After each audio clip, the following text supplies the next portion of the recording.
And this one's for John. Everything you need to be on TRO. This is the Rugby Odds, where an unlikely pundit panel of a wordsmith, a WWE legend, a rugby star, and a supermodel scour the globe, seeking best bets and bad behavior. Are you not entertained?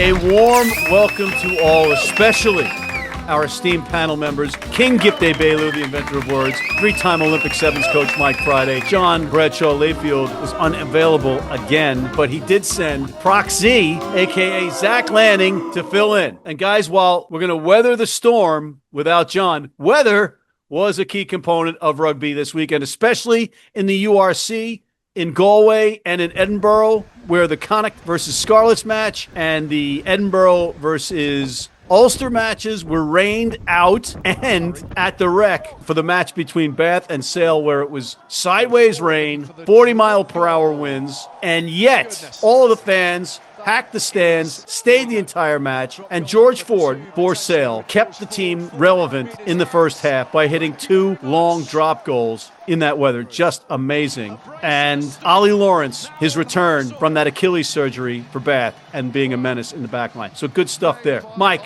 were you close to having to use a canoe at any point? And do you have anything you want to say to Prox Z? Well, Bath is a long way from London. And we are at the end of the rainbow, so we're just nothing but sun and constant sunshine in London. Yeah, it's just a theatre of dreams down here. Now, Proxy, when he filled in for me, let's just say an absolute stinker.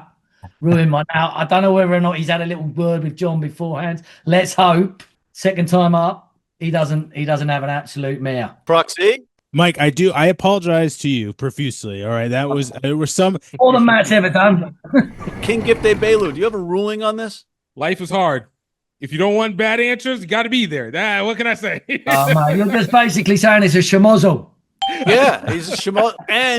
And Mike, he just threw Layfield under the bus. Did you get that? I see it. I didn't do anything. I said nothing. I'm just around. We'll roll back the tape. You just said it. The best ability is availability, is what they say, and that's what I texted John. So yeah, I'm gonna write that one down myself. All right. Okay, we got to move on in the name of efficiency, and we got to go to our first recurring segment. What caught your eye? Mike Friday, what caught your eye this weekend? I ain't looking much past my boy Jed Melvin. I mean, I basically have fueled this boy and his crew. I bet it was part of team talk. We've got to prove Friday wrong, go out there, get the win. When I pick against them for the first time in 10 weeks, and the boys come up with a 1-point victory. Fair play, Jed. Tom, you delivered. And you're welcome. King? Are the Sharks really actually good? We keep talking about them every year. They got all just in the Dragons? Yeah. What the hell? Every year we keep talking about, oh man, they got all these star players, blah, blah, blah, blah, and they do nothing. I honestly think the Sharks might be the most, what's the word that I'm looking for? Underwhelming team in rugby. I don't know what their purpose is anymore. They don't win anything significant, and they got all the talent. What's their purpose? They're the Minnesota Vikings of rugby. All this talent, nothing to show. No reason to slam the Vikings here, pal. Prox Z, did John or you have anything that caught I your got eye? a couple things here, one for me, one for John, although I do have to start out by, again, apologizing to Mike for exporting all of our terrible NFL games over to the UK across the pond. We have not sent you a good matchup in a long time, so we apologize for that. But for John, his thing that caught his eye this week has to be Leinster tripping all over themselves, stumbling to an 0-2 start here. He loves it, eats it up. Can you consider it a choke if they haven't won anything? It's the beginning of the season. I don't know, but he does. He's ruling it. That's a choke job early for Ireland there in Leinster. But for me, I want to add to that. Sure. Sam Prendergast looks like a telephone pole with his shoes tied together, running around the field. Am I the only one thinking this? This is not the number 10 for Ireland. And Crowley, meanwhile, making plays, chasing his own chips, making great. What am I missing here, Mike? Probably the 13 Leinster players that will come in alongside Sam Prendergast this week. That's the bottom line. Okay. Remember, we talked about this before. It's not about the best players; it's the best combinations. Prendergast is. I'm with you with Crowley on this right now. He's got bags of potential. We got figure quotes, guys. We got figure quotes for Friday. Bags of potential, but he's not doing it right here, right now. And Crowley is 100%. You knocked the king off air with that answer, but I also interrupted you, my gasps were flabbered. Proxy, I interrupted you. Continue, please. Very quickly before I go, the 43 players New Zealand used in the Rugby Championship, 47, I believe, for South Africa.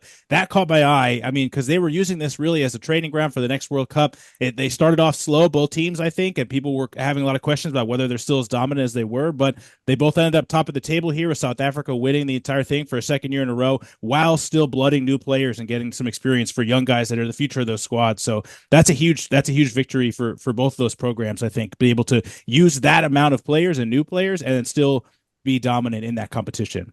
I got to go back to the pack for a moment. Not that I was there to begin with, but Vili Sela, the rookie tight head for Bath, if you will, has David Flatman gushing, always entertaining Flats, gushing about this kid and his future. The other thing that caught my eye was the length of the field jogs by the referees to watch replays on the big screens in stadiums. Play can be down at one end. The referee has to jog all the way down to the other end, and we watch him jog all the way down to the other end as the announcers tell us he's jogging to the other end.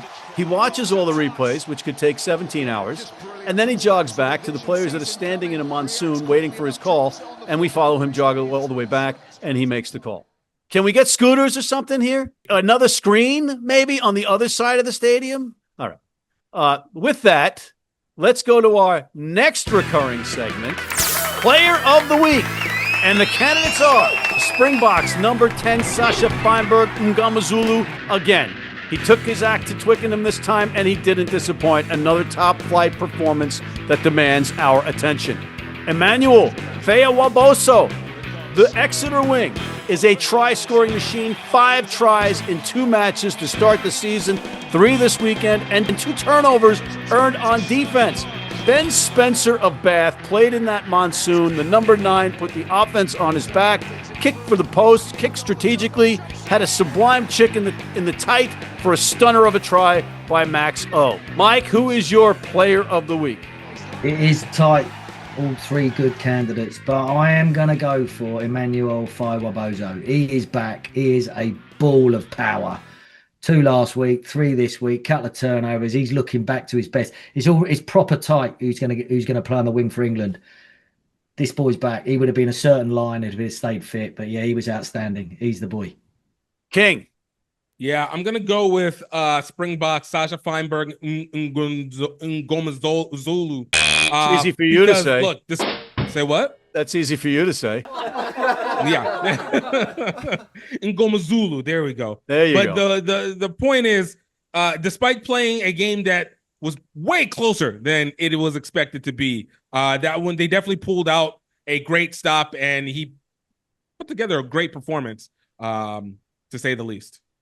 Proxy Layfield. All right, well, Feinberg and Mngomezulu, one of those young Springboks I mentioned before that have slotted in and that 47 players used that have looked really good for South Africa. But I'm going to use my considerable voting block power here to ensure this win for Feya-Waboso, who is hot right now, is absolutely on a tear, crushing it for my fantasy team on Super Brew, and deserves, I think, all the accolades he can get. You know, I was going to mute your mic, and then I let it play out a little bit longer, and I'm glad I did, because I have Feya-Waboso on my Super Brew fantasy team. Named him my captain. I got 60 points out of him. So I'm going with him, and that means that this week's Player of the Week is Emmanuel Feya-Waboso. Let's go to our next recurring segment, Gift's favorite segment. The candidates are Reno Smith, the fullback for Benetton. May have been the smallest player on the pitch, but he has one grown-ass pair of rugby balls, attempting and connecting on the game-winning drop goal versus Glasgow after missing a 50-meter attempt just minutes earlier, and this is coming off the bench because he didn't even start. Tom Willis of Saracens, an absolute beast around the pack, at the breakdown. This guy is somebody you need to pick in fantasy rugby. Malcolm Marks, 2 huge tries, fierce tackles, successfully passing an HIA, and all done in front of Twickenham. Mike, who is your grown-ass man? Well, I think clues in the physical size of the dude. Is tight, but Malcolm Marks got it done when it mattered. Led from the front in that big Springbok pack. Yeah, Malcolm Marks, he's proper grown ass. King. Yeah, I'm going to follow in Mike's footsteps on this one. Go with Malcolm Marks. Again, when you get a chance to be able to make history for your team, which is honestly actually kind of shocking that that's history making for them, all things considering. It means something, especially whenever you're there with the ground and pound. Back-to-back winners of the World Cup and now back-to-back winners of the Rugby Championship. Layfield proxy? Yeah, we're going to have to make things difficult for you, Matt. We're going to use 2 votes here to tie it. We're going to go with, for the little guy, Reno Smith. What a performance in the upset win over Glasgow there. I love to see that. Just step it up after you miss a kick and just nail in the second one. He believes in himself, and he's going a long way coming off the bench there. So we're going to go with Reno Smith with 2 votes on our end. I have a weighted vote, obviously, because of management recognizing my skills as per yours. No offense. But I like the size of Reno Smith's rugby balls, but he didn't play a full game, and that's not a grown-ass man by definition. So Malcolm Marks. This week's grown-ass man. All right, gentlemen, we're going to take a break now. Bring in George. He'll yell about some stuff. Then we'll bring you guys back for picks for the URC, the Premiership, the NPC quarterfinals, and the top 14, along with our picks of the week after this. You need your cleats? You need them tomorrow? If you order today by 3 p.m. New York time or noon LA time, they can have them to you tomorrow. Young, old, male, female, if you're playing on turf, if you're playing on grass, if you're playing in the rain, you're playing in the heat, they've got you covered. RugbyNow.com. Go there now.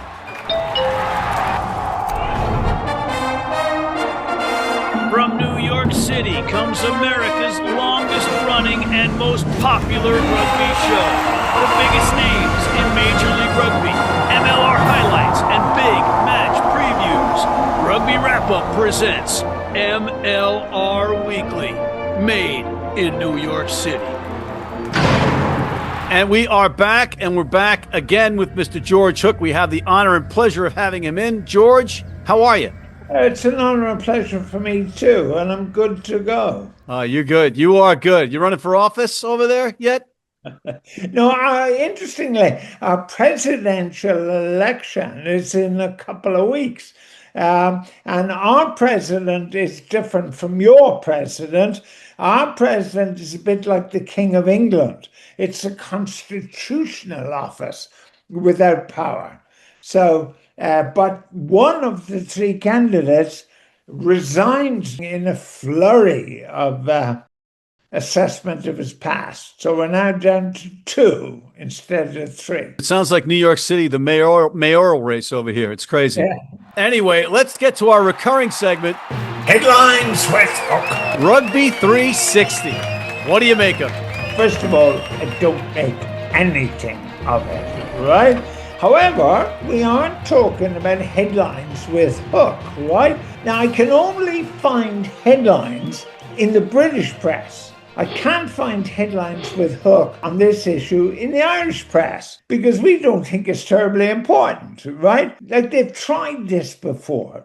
LIV has tried it with golf. A guy called Kerry Packard tried it with cricket, and they all eventually didn't work out. So this wouldn't be in the papers at all if it was Mr. Mike Tindall was involved. But it isn't Mr. Mike Tindall. It's Mr. Mike Tindall, who's part of the British royal family. So therefore, the headline quotient is much the greater for that reason. However, you and I and the people watching this program want to know, will it work? The short answer is no. The reason there's nothing happening over here in Ireland is the Irish Rugby Union will squash it because it won't release the players, and the players won't want to go because the players know on what side their bread is buttered. Now, LIV, and I appreciate not everybody watching is a golf fanatic, but it's supported by Saudi Arabia with bucket loads of money. Rugby 360 hasn't got bucket loads of money. As we speak, it has not yet completed the paperwork to set this thing up. So at this moment in time, and that's all I can talk about, it's actually a figment of the newspaper imagination. Okay, next headline. The Rugby Championship trophy hoisted at Twickenham. I thought this was fabulous, right? Now, one of the problems for you is you're talking to this ancient guy whose memories of rugby go back to World War II, okay? But I remember when I was coaching the US Eagles, I mean, it took me 28 hours to get to Australia, and going to Australia was a huge deal. In 1995, I went to the World Cup in South Africa as a journalist. Huge deal to get there. Rugby has now become, brilliantly for the game, it's become a world sport again, apart from some other issues which are worrying, but let's park those. We'll gloss over those. Yeah, for the moment, but it's brilliant. 70,000 people in Twickenham for a game with South Africa, for crying out loud, right? Now, there's a lot of South Africans in London, I can tell you. When I first went to London in 1961, there were a lot of South Africans. There was a rugby team called London Springboks who used to meet at a pub and play on a Sunday, because rugby wasn't allowed on a Sunday. But this growth is only to be applauded. I think it's wonderful. There isn't, hopefully it's going to narrow the gap between the hemispheres. Now, one thing that does worry is the slight confusion about, are we playing to the World Rugby rules or are we playing to the Southern Hemisphere rules? And that's a bit unfair to the players. They're used to this rule in the scrum when they're playing the Southern Hemisphere. Then they come in to the championship and they're playing to another set of rules. But we'll work that out. I'm not concerned about that. But we need the growth of this game. Now, I want to talk about the growth of this game for a minute, if you'll allow me. You have 1 minute, sir. In 1 minute, Spain are now ahead of the USA in the current world rankings. What's happening over there? What is happening over there? Your women are no good. Now your men are no good. The game is in danger. I think you got to bring me back. I think we do. We do. And to answer your question, we got a lot going on over here that really diminishes the importance of the rugby going on. So we got some distractions. But that's our next movement. Hook coming back to coach the Eagles. I love it. Absolutely. But George, we're out of time, so I want to thank you for coming on for this week's Headlines with Hook. Thank you, George Hook. Thank you, Matt. We'll be right back for more picks after this. You need your cleats? You need them tomorrow? If you order today by 3 p.m. New York time or noon LA time, they can have them to you tomorrow. Young, old, male, female, if you're playing on turf, if you're playing on grass, if you're playing in the rain, you're playing in the heat, they've got you covered. RugbyNow.com. Go there now.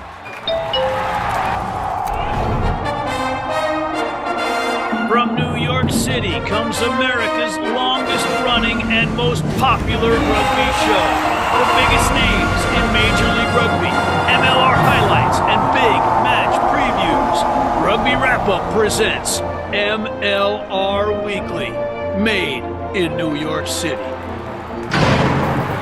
We are back. Great catching up with George, but now we got to earn our money and make our fans mortgage payments. Let's start with making picks in the URC. Mike, who do you like? Right, well, I think this is the week that Leinster play the Ireland team, not the subs. I think Leinster will stack it high, stack it big with all the Lions boys back, and I think they'll do a proper job on the Sharks at home. So Leinster to win and cover. But before you place that bet, check the team sheet. Copy that. King. Yeah, look, last week, only Bulls decided to throw off my entire betting process for my pick of the week. And so I blame them for, once again, blue balling me again. Well, again, but you had the math wrong. You had the math wrong, which doomed you to a loss. Correctly. I just was listening to you so much that you threw off my number counting system. Okay. And hey, it is what it is. It's okay. It's okay. But in this situation, I look at the Stormers going up to Wales against the Scarlets. As per usual, South Africans typically don't like to travel that much anyway. So I look at the Scarlets to be able to cover this, but Stormers will end up winning. Proxy / Layfield. 2 picks for me again. John, as a competitor himself, knows that when you have a big loss, you get that taste in your mouth. You want to get out as quickly as possible. He believes that Glasgow can do that against the Dragons this week, cover that 22.5-point spread. As for me, I think Benetton keeps it rolling with a win over the Lions. They're favored by 8.5 points. I love the Italians this year all over every league. They're just doing great. I think Benetton keeps moving along here. All right, I'm going with Ulster at home versus the Bulls. I don't think the Bulls are going to travel that well, and it's -4.5.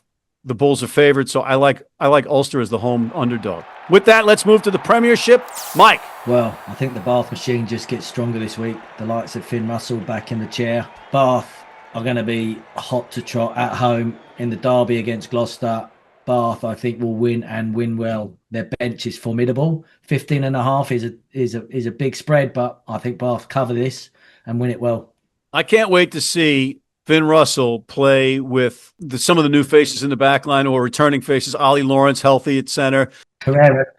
Arundel on the wing. Exciting stuff that we're going to see out of Bath, I think. King. Yeah, look, I'm looking at Northampton to continue their confidence build. I feel like the win against Gloucester was a good, come to Jesus moment for them to kind of get out of mediocrity of having too small a team or whatever nonsense excuse we want to use for them underwhelming last year. And I think they follow this up and be able to get the win and cover versus Leicester. Perfect. Proxy Layfield. Yeah, so John is incredibly excited to be able to pick Saracens again. Some players are just made for certain teams. Owen Farrell has to be a Saracen. He has to be in that squad. He's unlocked things for new talent there, and like Jack Bracken on the wing, and some old talent like Max Malins, who's back after a stint in Bristol. And then speaking of Bristol Bears, my pick for this week, I think they are upset by the hot resurgent Chiefs so far this year. Exeter takes the win over Bristol in that matchup. They're too much star power for the Chiefs. All right, there's a big spread with Sale, 20.5 over Newcastle, but Sale's at home. They probably won't be playing in a monsoon. I like George Ford and co.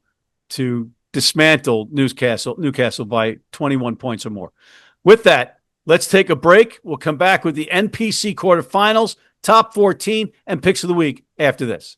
Hey, U.S. fans, you can tune into every match live on Flow Rugby. How do we know that? Because we're on there all the time. And we're back. And guys, we're winding down. We have the NPC quarterfinals, Top 14, and picks of the week. Let's go to the NPC. Mike, one pick.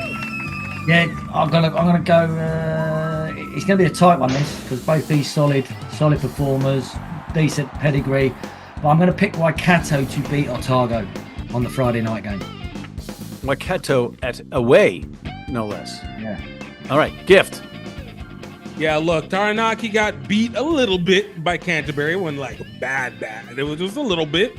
But I look at them to bounce back against Hawke's Bay, even though they're on the road, take the toughest pathway, vis-a-vis 2005 Steelers kind of way of getting to the championships.